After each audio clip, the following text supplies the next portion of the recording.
Welcome, ladies and gentlemen. I am Robin Stamper, the Artistic Director for Opera Tampa, and I'm so very pleased to be here with Melissa Misener, our resident stage director, an amazing performer herself, and our artistic administrator. The first opera of our main stage season, Don Giovanni by Mozart, is often considered by many scholars to be his greatest opera. Now you can say this about Nozze di Figaro, you can say it about maybe Magic Flute, although I would debate that myself. But what makes Don Giovanni so unique and so great? First of all, it's a story about Don Juan and his falling, because he makes many attempts through the course of the opera for conquest, and he fails at every one of them. He, through the course of the opera, has killed the father of one of his conquests, who comes back to life as a statue and drags him off to hell.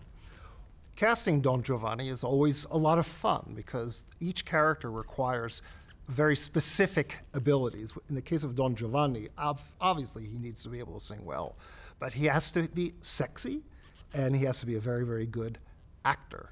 And our Don Giovanni is Javier Arre, who has actually sung at the Met and has certainly sung the role of Don Giovanni before.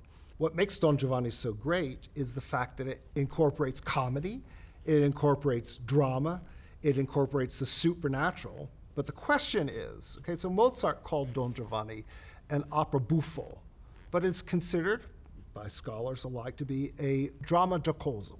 And I don't know, Melissa, Don Giovanni, is it a comedy or? That's is it interesting. a I didn't know that. Yeah. I didn't know that Mozart actually called it a buffo. Yeah. That's interesting because there are a lot of comedic elements, right? Right, buffo that means comedy. Yes. So, yeah, I mean, being sort of a studier of commedia dell'arte, of course, I see these commedia characters represented in Mozart's comedy, I guess you could call it. It's sort of interesting when somebody gets dragged down to hell, and that's not usually the funniest thing to happen, but they do sort of sing a moral at the end of it, you know. But yes, the characters are funny. The Donna Anna and Ottavio are definitely our lover characters from Commedia, very over-the-top dramatic, you know, sort of self-absorbed characters that are just over-the-top emotional. And then our Leporello has sort of Arlecchino characters, this sort of sprightly, mischievous sort of servant character, low status, sort of guileless and guiltless. That's sort of our Leporello. Yeah, I guess it's pretty comic. I don't know that does he fail at every conquest, even Zerlina? Yes, he does. Okay. Because when he first encounters Zerlina, so the scene with Zerlina and Mazzetto. Zerlina is just married Mazzetto, and onto the scene walks Don Giovanni. And she's just gotten married, and he actually, because Don Giovanni wasn't just a nobleman who had a lot of power, and a lot of power to be feared by a peasant girl like Zerlina. He also had this mythological power as a lover and a seducer.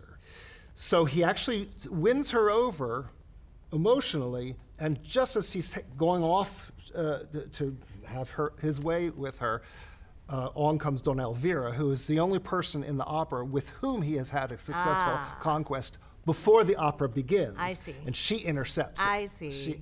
And he makes another attempt off stage at one of his parties, but once again, it fails. It fails. The only thing that he succeeds at is getting dragged off to hell. It's the best scene in the show, though, I think. And it's interesting, you mentioned that Mozart at the ends of a lot of his operas does a moral of the story. That's right. That's right. And there's one in Don Giovanni, but it wasn't until the 20th century was that music performed more often.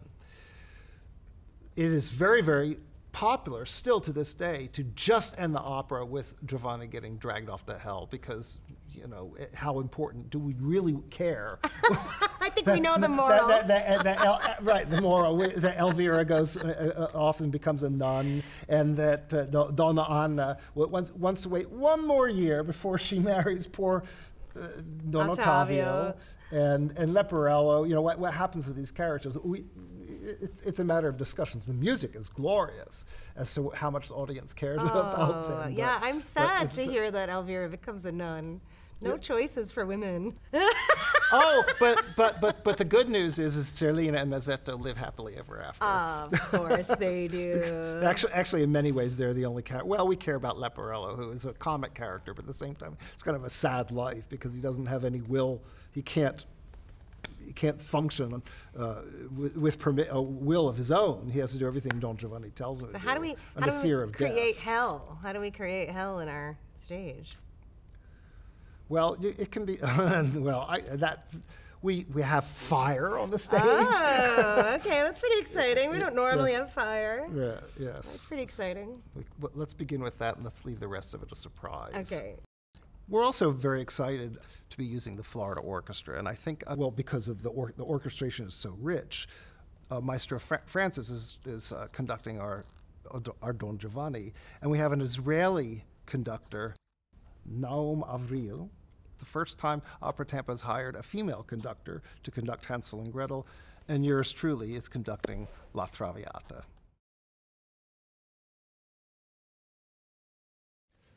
So as we discussed, Don Giovanni is both opera seria and opera buffo. The two examples, well actually three examples I'm going to play for you are going to give you the extremities of those emotions. And we begin with the overture, in which Mozart goes all out in a serious way that he does not in any other opera.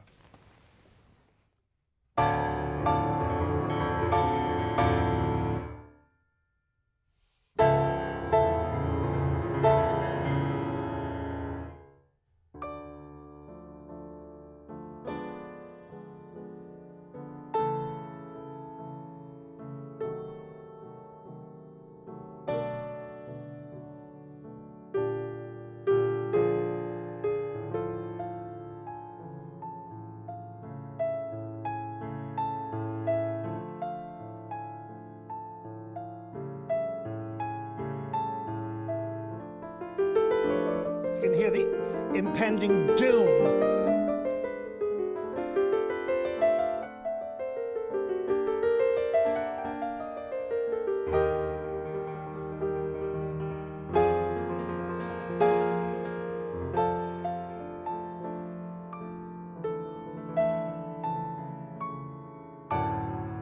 And then we go into something fun and lighthearted. Now, for the playful side, giocoso, we actually have an excerpt here from Act 2, Party Scene. And you may or may not recognize this tune.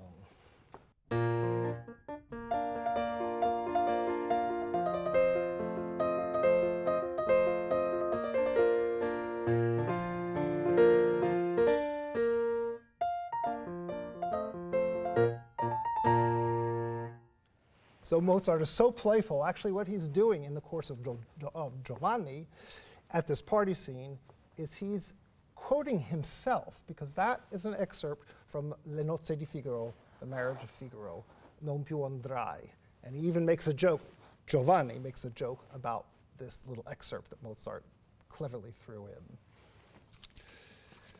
To bookend the music from the overture, we actually have the music that introduces the Commendatore, the statue, coming back onto the scene and getting ready to drag Don Giovanni off to hell. Now, one of the expansions of this large orchestra is the addition of 3 trombones. Throughout the course of the entire opera, he only uses these 3 trombones 2 times. Once at the graveyard scene, where Leporello and Don Giovanni are actually singing to the statue, and Don Giovanni invites the statue to his party. And 2, in this scene, where you see that the statue accepts the invitation. And on you have this supernatural statue joining the party.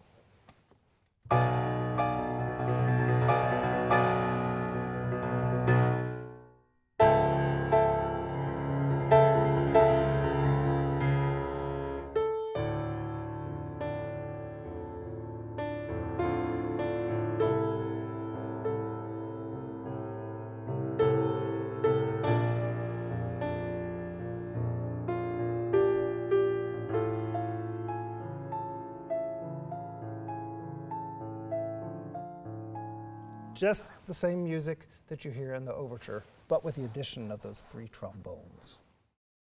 Melissa, thank you so much for joining me here. You are a wealth of knowledge and personality, and it's always a pleasure doing discussions like this with you. Thank you so much. And thank you, audience, for being with us. We hope our tickets are on sale, by the way. Right now, you can find them at operatampa.org, and we hope to see all of you at the opera.